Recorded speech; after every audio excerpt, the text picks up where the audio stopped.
सर्वांना श्री स्वामी समर्थ। मी कोमल तुमचं स्वागत करते आपल्या कोमल वाघमोडे ब्लॉगमध्ये।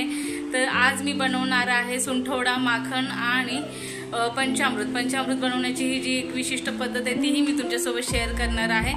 तर चला आता आपण पाहूया, सुंठवडापासून स्टार्ट करूया, त्यानंतर मी पंचामृत आणि माखन यांचेही डिटेल्स रेसिपीमध्ये तुम्हाला शेअर करणार आहे। तर चला पाहूया।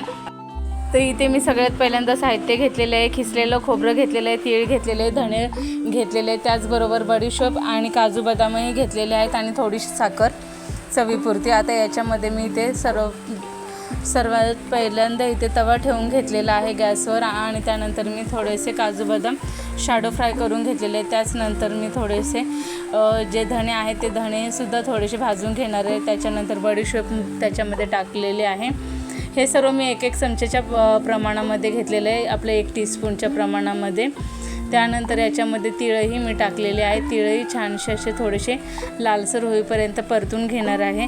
हे सगळे मिश्रण असे एकसारखं परतून घेतल्यानंतर थोडंसं लालसर होईपर्यंत त्यानंतर एका मिक्सरच्या भांड्यामध्ये हे काढून घेणार आहे आणि मिक्सरला थोडंसं फिरवून घेणार आहे, बारीक वाटण करून घेणार आहे।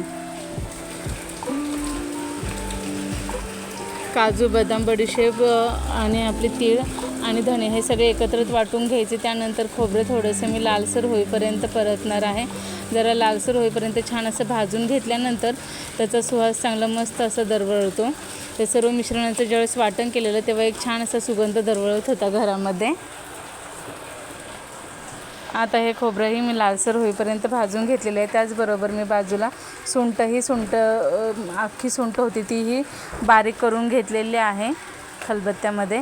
आता इथे पाहू शकता हे मिश्रण अशा प्रकारे बारीक करून झालेलं आहे। त्यामध्येच मी आता साखरही टाकलेली आहे। साखर टाकूनही मी थोडंसं मिक्सरला हे करून घेणार आहे मिश्रण।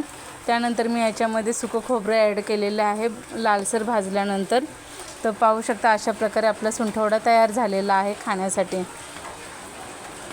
त्यानंतर इथे मी आता माखन बनवण्यासाठी घेते। माखन बनवण्यासाठी मी इथे तूप घेतलेलं आहे, त्याचबरोबर 2-3 आईस क्यूब घेतलेले आहे, थोडीशी साखर आणि केसरही घेतलेलं आहे सजावटीसाठी। आता इथे मी पाहू शकता तुम्ही एका भांड्यामध्ये तूप घेतलेलं आहे। आपल्याला जितक्या प्रमाणात माखन हवे तितक्या प्रमाणामध्ये तूप घ्यायचं आहे। तर इथे तूप पाहू शकता मी घेतलेले, त्यामध्ये मी 2 आईस क्यूब टाकलेले आहेत। जेवढे आपल्याला म्हणजे होण्यासाठी जेवढे गरजेचे आहे तेवढे टाकायचे, लवकर होतं आईस क्यूब जास्त असेल तर।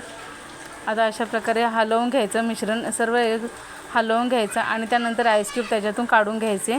आणि हे पाहू शकता अशा प्रकारे इथे माखन तयार झालेलं आहे। त्यामध्ये मी थोडीशी साखर टाकलेली आहे आणि केशर टाकलेलं आहे। आता इथे पंचामृत बनवण्यासाठी मी सर्व साहित्य घेतलेले आहे। पंचामृत बनवण्याची एक विशिष्ट पद्धत आहे, ती म्हणजे आपण दूध घेणार आहे 1 ग्लास, त्याला अर्धा ग्लास आपण दही घेणार आहे। दह्याचा अर्धा ग्लास झाल्यानंतर त्याच्यामध्ये पाव ग्लास आपण मध घेणार आहोत। मधाच्या नंतर थोडीशी आपण साखर आणि तूप त्याच्यापेक्षाही निम्म्या प्रमाणात घेणार आहोत। अशा प्रकारे आपण पंचामृत बनवणार आहे। तर हे पंचामृत अशा प्रकारे बनवतात। तर तुम्हाला व्हिडिओ कसा वाटला नक्की मला कमेंट करून सांगा। चॅनलला सबस्क्राईब करा।